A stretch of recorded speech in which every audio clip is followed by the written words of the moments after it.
انت السمیع العلیم۔ وَإِذْ يَرْفَعُ، اور یاد کرو اس وقت کو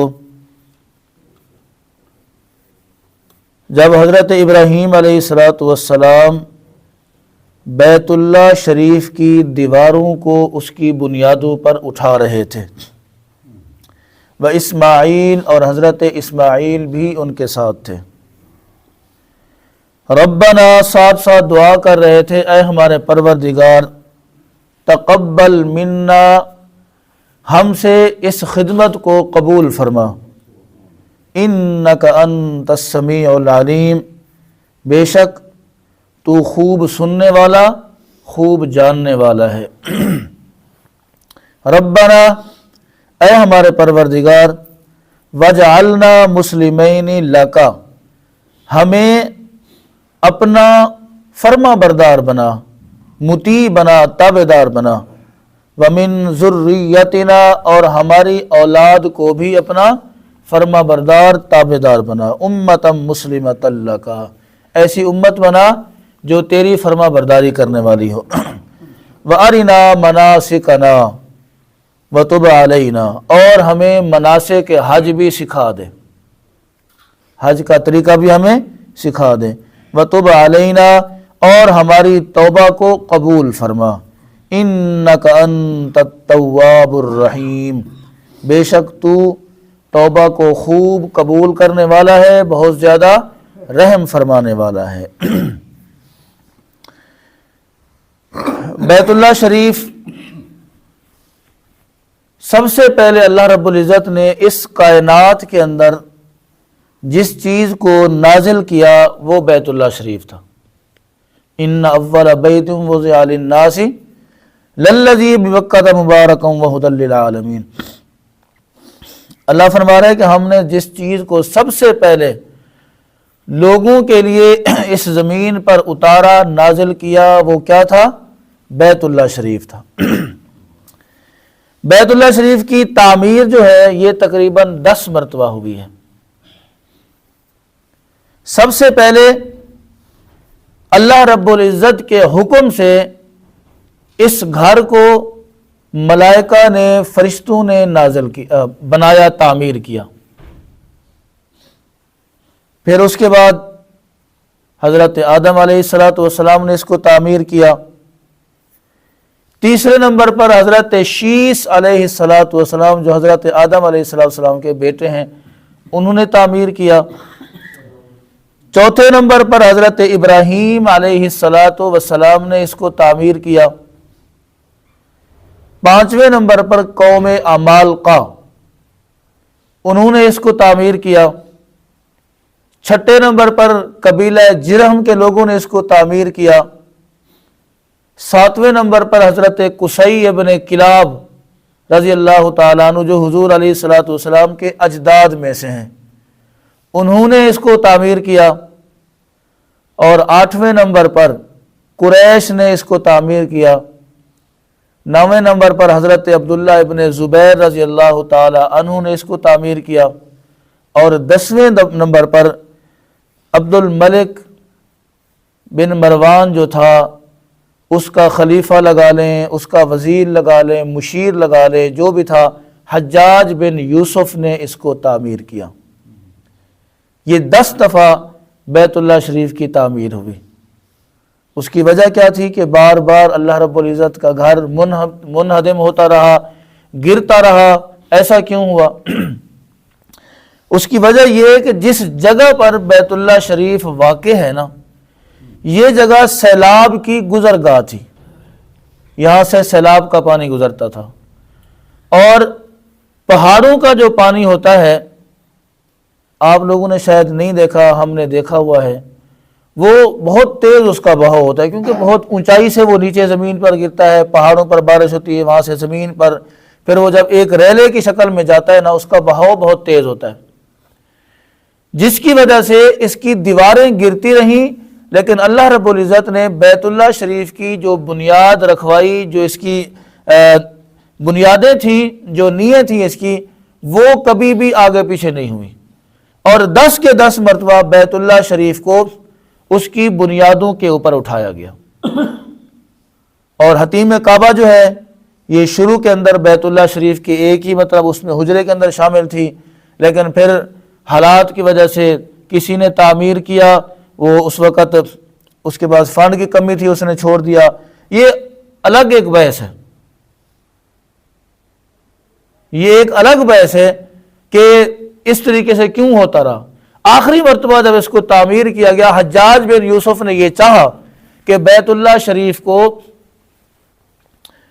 حتیم جو ہے اس کے اندر شامل کی جائے، حتیم کعبہ، لیکن امام مالک رحمۃ اللہ علیہ نے اس کو منع کیا کہ نہیں، اب جس جگہ پر جس طریقے سے بیت اللہ شریف موجود ہے اس کو ایسا ہی رہنے دو، اگر آپ اس کو چھیڑیں گے تو پھر کیا ہوگا؟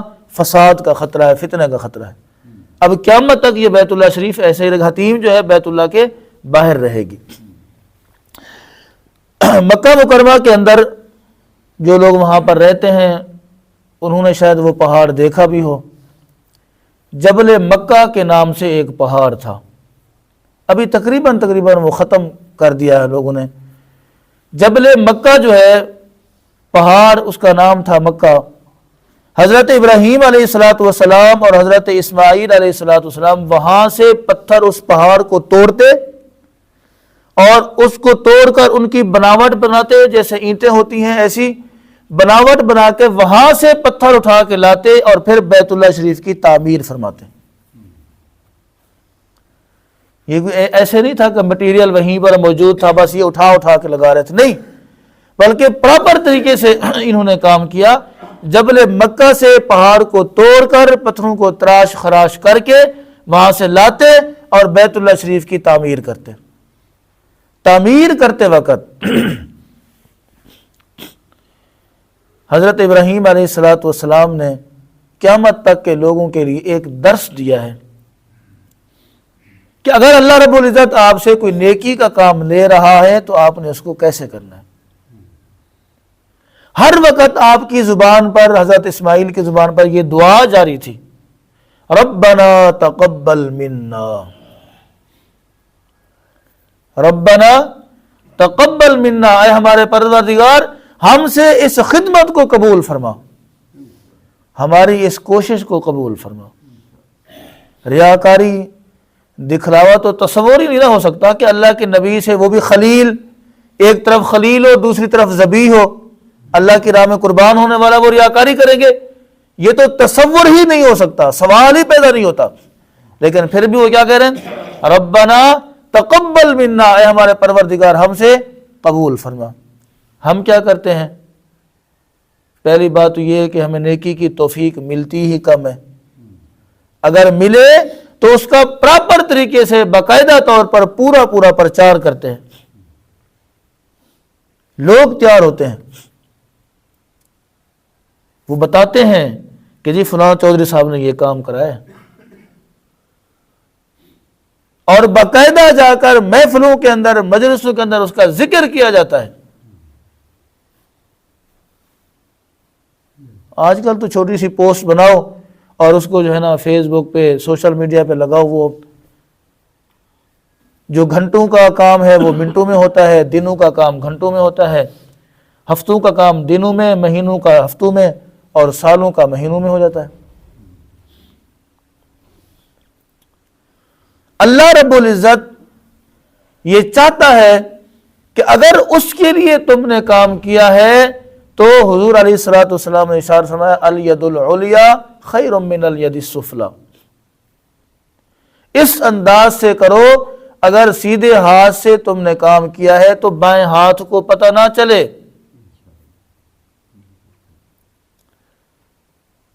ربنا تقبل منا انک انت السمیع العلیم۔ اب بیت اللہ شریف کی تعمیر مکمل ہو گئی ہے۔ مکمل کرنے کے بعد حضرت ابراہیم علیہ السلام نے پھر دعا کی، ربنا وجعلنا مسلمین۔ مسلم جو ہے اس کا لفظی معنی ہے اپنے آپ کو کسی کے تابع کر دینا۔ کیا معنی ہے اس کا؟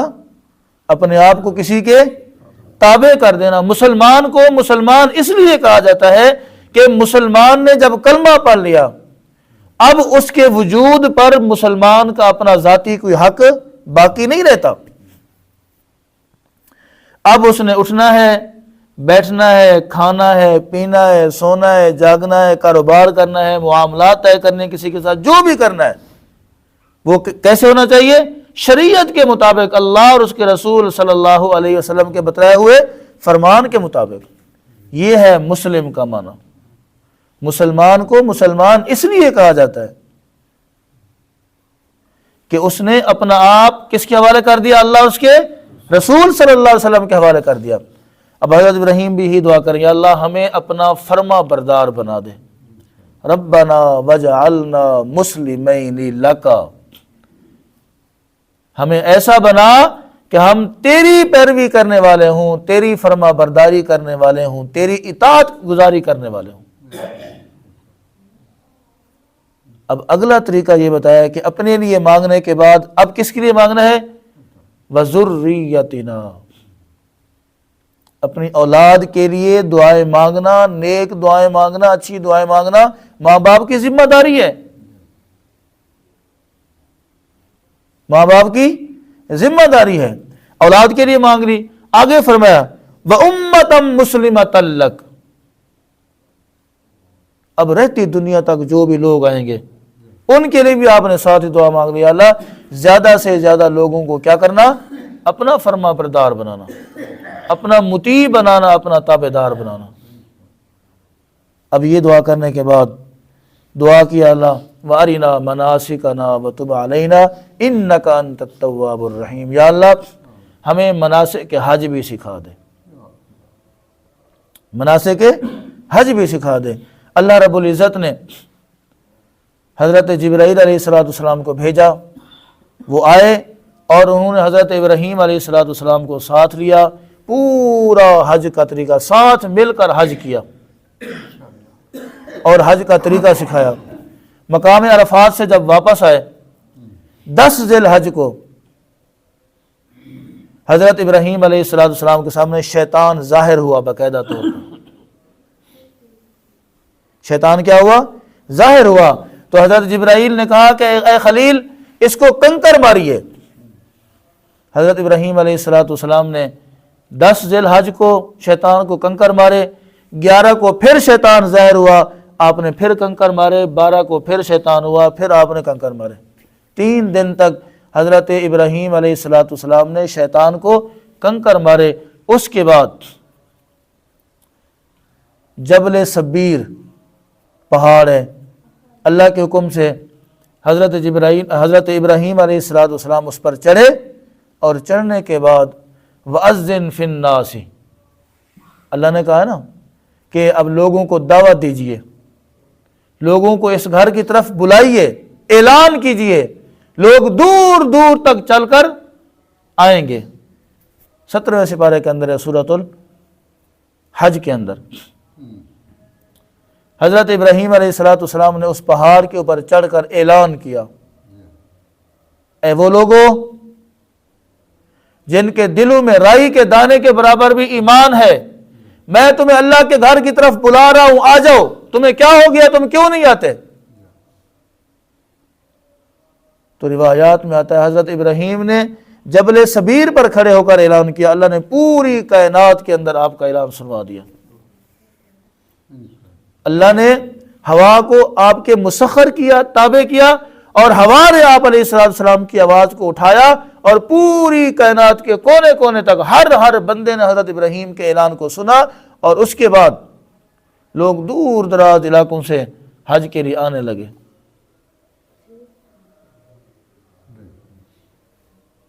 قرآن بتاتا ہے لوگ پیدل بھی آئے، قرآن بتاتا ہے لوگ اونٹوں پر بھی آئے، لوگ گھوڑوں پر آئے، دوسری سواری کے اوپر سوار ہو کر بیت اللہ شریف کا حج کرنے کے لیے آئے.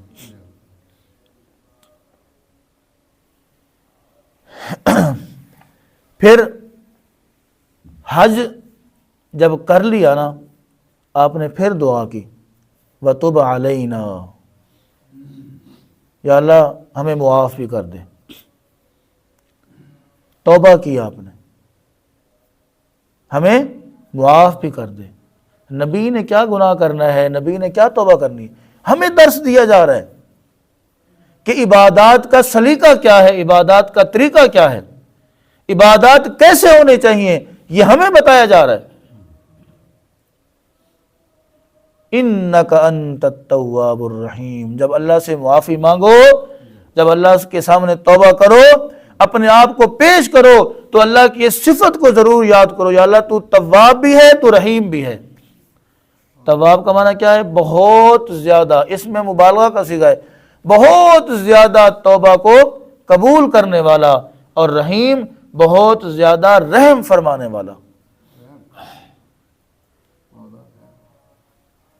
تو اس انداز سے حضرت ابراہیم علیہ السلام نے اللہ رب العزت سے دعا کی، اور ابھی آپ کی دعاؤں کا سلسلہ جاری ہے۔ ایک اور دعا ہے، وہ انشاءاللہ زندگی رہی وہ کل اس پر بات کریں گے، اور اس میں کافی سارے نکتے جو ہیں وہ چھپے ہوئے ہیں، پنہا ہیں، کوشش کریں گے ان نکتوں کو بھی سمجھا جا سکے تاکہ ہمارے لیے مزید آسانیاں پیدا ہو سکیں۔